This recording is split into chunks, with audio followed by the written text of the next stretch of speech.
तो हमारी history start होती है, ये तमिलनाडु बोर्ड की बुक से है। हिस्ट्री हमारी अर्ली इंडिया से स्टार्ट होगी। अर्ली इंडिया जैसे सारी मानव जाति का हम कह सकते हैं इंटायर वर्ल्ड में जो अर्ली हिस्टोरिकल पीरियड है वो बेसिकली आपकी प्री हिस्ट्री है, यानी जो हिस्ट्री से भी पहला था। अब हम इसको प्री हिस्टोरिकल पीरियड क्यों कहते हैं, तो इसका मतलब यही होता है कि उस समय कोई लैंग्वेज डेवलप नहीं हुई थी और इसी कारण हमें कोई रिटन एविडेंस इस टाइम के क्या चल रहा था यहाँ पर, उसका कुछ रिटन एविडेंस लैंग्वेज के फॉर्म में, बुक्स के फॉर्म में हमें नहीं मिलता। तो इस समय को हम प्री हिस्ट्री रेफ़र करते हैं। तो इंडिया की भी हिस्ट्री जो है वो प्री हिस्ट्री से ही स्टार्ट हुई थी, जो हम फर्स्ट चैप्टर में करेंगे। थोड़ा सा कंटेंट देख लेते हैं। पहला तो ये हमारा कंटेंट रहने वाला है जिसमें अर्ली इंडिया होगा, जहाँ पर बिगिनिंग से लेकर इंडस सिविलाइजेशन तक हम आएंगे। इस बिगिनिंग में हम 3 पीरियड कवर करते हैं मेनली। पहला पैलियोलिथिक पीरियड है जिसे हम ओल्ड स्टोन एज कहते हैं, उसके बाद मैसोलिथिक एज है और उसके बाद न्यूलिथिक एज है। तो हर जगह जो इतिहास स्टार्ट हुआ है मानव जाति का वो कहा जाता है स्टोन एज से स्टार्ट हुआ है, जब मानव पत्थरों का प्रयोग करता था, उससे बने हथियारों का, हंटर गैदरर था, फूड गैदरिंग करता था, हंटिंग करता था, केव्स में रहता था। तो यहाँ से मानव के इतिहास के जीवन की जो है वो शुरुआत होती है। तो भारत में भी पैलियोलिथिक पीरियड या जो हमारा प्री हिस्टोरिक पीरियड है, भारत के कौन कौन से पार्ट में कैसे कैसे डेवलप हुआ, उनके अपने कैरेक्टरिस्टिक्स कैसे थे, क्या क्या डेवलपमेंट्स हुई आने वाले टाइम में, वो सारा हम फर्स्ट चैप्टर में देखने वाले हैं। तो डिटेल में करेंगे पैलियोलिथिक पीरियड, जिसको फर्दर 3 पार्ट्स में डिवाइड किया जाता है, अपर Palaeolithic, lower Palaeolithic, middle Palaeolithic, and फिर हमारा मैसोलिथिक और उसके बाद जो है न्यूलिथिक। तो इनमें कुछ ना कुछ इवोल्यूशन हुआ है जो एक पीरियड को दूसरे पीरियड से सेपरेट कर रहा है, तो वो हम करेंगे। और इसी फर्स्ट चैप्टर में फिर हम इंडस सिविलाइजेशन जो है उसको टच करते हुए जाएंगे। कंटेंट में देखें तो सेकंड चैप्टर हमारा कैलकोलिथिक, मेगालिथिक, आयरन एज, वैदिक कल्चर्स के बारे में रहने वाला है। और उसके बाद जो है टेरिटोरियल किंगडम्स का राइज़, क्योंकि उससे पहले अगर प्री हिस्टोरिकल पीरियड में देखें तो वहाँ ह्यूमंस वर जस्ट स्ट्राइविंग कि वो सरवाइव करना चाहते थे, तो यही उनके पूरे दिमाग में था। बट डेवलपमेंट्स होंगी, ह्यूमन ब्रेन इवॉल्व करेगा, हम कह सकते हैं तब की जो टेक्नोलॉजी है यूजिंग वेरियस टूल्स वगैरह जो है इमर्ज होकर आएगी, एग्रीकल्चर स्टार्ट होगा, तो विलेजेस डेवलप होंगे और इसी के साथ साथ जो है पॉलिटी डेवलप होगी जो सोसाइटी को ऑर्गेनाइज कर सके। तो वो थर्ड चैप्टर में हम करेंगे। और किसी भी सोसाइटी में रहने के लिए आपको कुछ फ़िलासफ़िकल चीज़ें ज़रूर चाहिए होती हैं एक सोसाइटी में अडाप्ट करने के लिए या एक सोसाइटी को इस्टेब्लिश करने के लिए। तो ये वो टाइम था जब टेरिटोरियल बड़े किंगडम्स राइज़ कर रहे थे भारत में, तो दूसरी तरफ हम देख रहे थे कि नई फ़िलासफ़ीज़ भी आ रही थी जो लाइफ को क्वेश्चनिंग कर रही थी, लाइफ के एम को, सोसाइटी को, और न्यू वेज जो हैं वो फाइंड आउट कर रही थी। तो रिलीजियस फ़िलासफ़ीज़ स्पेशली जो हमारे शमन रिलीजन्स हैं जैसे जैनिज़्म है, बुद्धिज़्म है, तो उसके बारे में हम इस चैप्टर में पढ़ेंगे। अगला स्टेट और एम्पायर्स का भारत में राइज़, और फिर थोड़ा सा साउथ इंडिया की हिस्ट्री को टच करते हुए जाएंगे। उसके बाद ऑफ कोर्स ये पीरियड काफ़ी इंपॉर्टेंट है भारत के इतिहास में, मौर्य पीरियड, गुप्ता पीरियड, हर्ष पीरियड, तो ये तीनों चैप्टर हम करेंगे। उसके बाद साउथ इंडिया में किस तरह से कल्चरल डेवलपमेंट्स हैं, आज भी साउथ इंडिया कल्चरल फील्ड में काफ़ी डोमिनेट करता है इंटायर इंडिया को, वेरियस डांस फॉर्म्स हैं, वेरियस लिटरेचर है, तो वहाँ पे क्या डेवलपमेंट्स हुई, टेम्पल्स बहुत इंपॉर्टेंट है साउथ इंडिया के, वो हम इस चैप्टर में करेंगे। बाकी 10-11 चैप्टर आप देख रहे हैं तो ये थोड़ा सा हमारा अर्ली मिडिवल पीरियड में आ जाता है, तुर्क्स और अरब्स का इन्वेजन भारत में हो रहा होगा, और लेटर चोलास और पांड्यास। चोलास पहले से ही जो साउथ इंडिया उसकी इंपॉर्टेंट डायनेस्टी रहे थे, अभी लेटर चोलास की पावर और ज़्यादा राइज होगी, तो ये भी बहुत इंपॉर्टेंट हम कहते हैं पार्ट बनाता है हमारे भारत के इतिहास का। तो यही करते हुए ये हमारा कंटेंट रहने वाला है। तो विदाउट देर किए हम जो है अपने फर्स्ट चैप्टर की ओर बढ़ेंगे, जो हमारा रहने वाला है early India from the beginning to the Indus civilisation. Now India में बहुत पहले से ही कल्चर्स और सिविलाइजेशंस की डेवलपमेंट हुई है। तो ओल्ड स्टोन एज से ही देखें, यानी प्री हिस्टोरिक पीरियड जब मानव स्टोन एज में था, स्टोन्स के टूल्स का यूज़ करता था, भारत में तभी से इतिहास जो है शुरू हो गया था, मानव जाति का रहना शुरू हो गया था।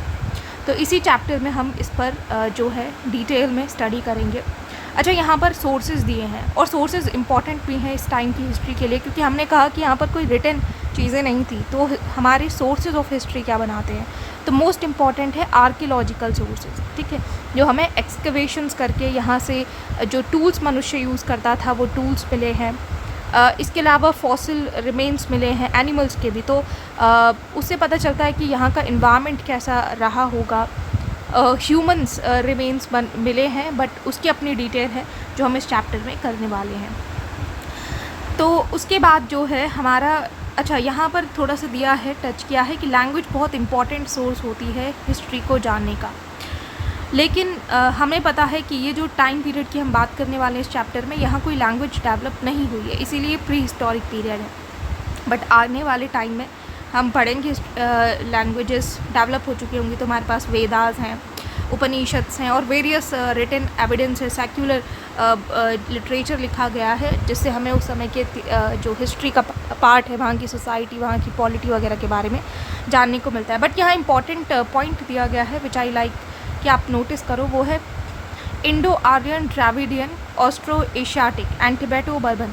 भारत की जो 4 मुख्य लैंग्वेज फैमिलीज़ हैं वो ये हैं, तो ये इंपॉर्टेंट है। Indo Aryan languages mostly north India में बोली जाती है, फिर साउथ इंडिया में आपके Dravidian languages, Austro Asiatic mostly जैसे हमारे जो ट्राइबल एरियाज़ हैं वहाँ पर, और जैसे छोटा नागपुर, प्लेट्यू वगैरह में, और उसके बाद टिबेटो बर्बन जो हमारे नॉर्थ ईस्ट इंडिया में आपको देखने को मिलेंगी।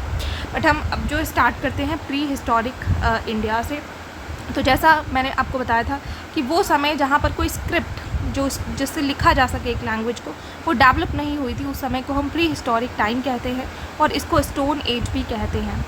तो जब हम स्टोन एज की बात करेंगे तो हम पूरे साउथ एशिया क्षेत्र को लेंगे, क्योंकि तब का भारत वही था। अब कहा जाता है कि ह्यूमन एंसेस्टर्स, मानव जाति सबसे पहले अफ्रीका में इवॉल्व हुई थी और वहाँ से दुनिया के दूसरे हिस्सों में गई, ठीक है। सबसे पुराना जो ह्यूमन एंसेस्टर माना जाता है वो ही होमो इरेक्टस है।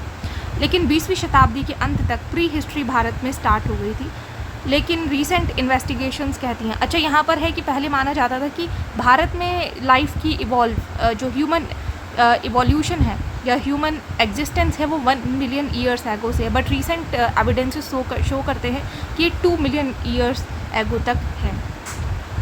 उसके बाद हमने देखा जनरली जो पीरियड है जब स्क्रिप्ट डेवलप नहीं हुई थी, उसको हम 3 पार्ट में डिवाइड करके चलते हैं, एक स्टोन एज, एक ब्रॉन्ज एज और एक आयरन एज। इस टाइम पर जो टूल्स यूज़ किए जा रहे हैं उन्हीं के बेसिस पर है। सबसे ज़्यादा पहले स्टोन एज, फिर ब्रॉन्ज का प्रयोग स्टार्ट हुआ और उसके बाद आयरन का यूज़ करने से वैदिक सिविलाइजेशन स्टार्ट हुई, फॉरेस्ट क्लियर हुए, तो वो हम नेक्स्ट चैप्टर्स में करेंगे। तो लेकिन यहाँ पर ये बताने का मुख्य उद्देश्य केवल यही है कि हम ऐसे नाम क्यों रखते हैं। तो हम कहते हैं ना iron age culture, painted grey ware culture, ये क्यों है? तो ये है कि जिस तरह के टूल्स ये यूज़ कर रहे थे, पेंटेड ग्रे वेयर कल्चर में हम देखते हैं जिस तरह की पॉटरी ये यूज़ कर रहे थे, और कभी कभी जोग्राफिकल रीजन के नाम पर हम रख देते हैं, तो इंडस वैली सिविलाइजेशन। तो उसके बाद आ जाते हैं नेक्स्ट, तो मैंने जैसे आपको पहले ही बताया था कि जो हमारी पैलियोलिथिक पीरियड है उसको 3 पार्ट्स में क्लासीफाई किया गया है, lower Palaeolithic culture, middle Palaeolithic culture, अपर पैलियोलिथिक कल्चर। ना पहले समझ लेते हैं पैलियोलिथिक का मतलब क्या होता है। पैलियो का मतलब होता है ओल्ड, और लिथिक का मतलब होता है stone. The period after the old stone age is called the mesolithic age. तो ये हमने देखा पैलियोलिथिक वो 3 पार्ट्स में डिवाइडेड है। नेक्स्ट हमारा मैसोलिथिक है, एंड मैसोलिथिक के बाद आप देख रहे हैं नियोलिथिक है। और नियोलिथिक एज बहुत इंपॉर्टेंट है, इसको नियोलिथिक रेवोल्यूशन भी कहा जाता है, क्योंकि यहाँ पर हम देखेंगे एनिमल्स का डोमेस्टिकेशन प्लस एग्रीकल्चर। तो कहा गया है प्लांट डोमेस्टिकेशन स्टार्ट हो गया। प्लांट डोमेस्टिकेशन यानी एग्रीकल्चर स्टार्ट होगा तो फूड प्रोडक्शन बढ़ेगा। इंसान अब सर्वाइवल के लिए उसको फूड चाहिए था, तो उसके लिए जगह जगह भटकना नहीं पड़ेगा, उसके पास इनफ फूड होगा स्टोर करके रखने के लिए, तो वो एक जगह आराम से रह सकता है। तो यहीं से सेटलमेंट स्टार्ट होंगी। तो अब हम जो है नेक्स्ट वीडियो में जो है आगे के चैप्टर की बात करेंगे, बहुत इंटरेस्टिंग रहने वाला है, तो आप बिल्कुल जुड़े रहिए। Thank you. Here we are and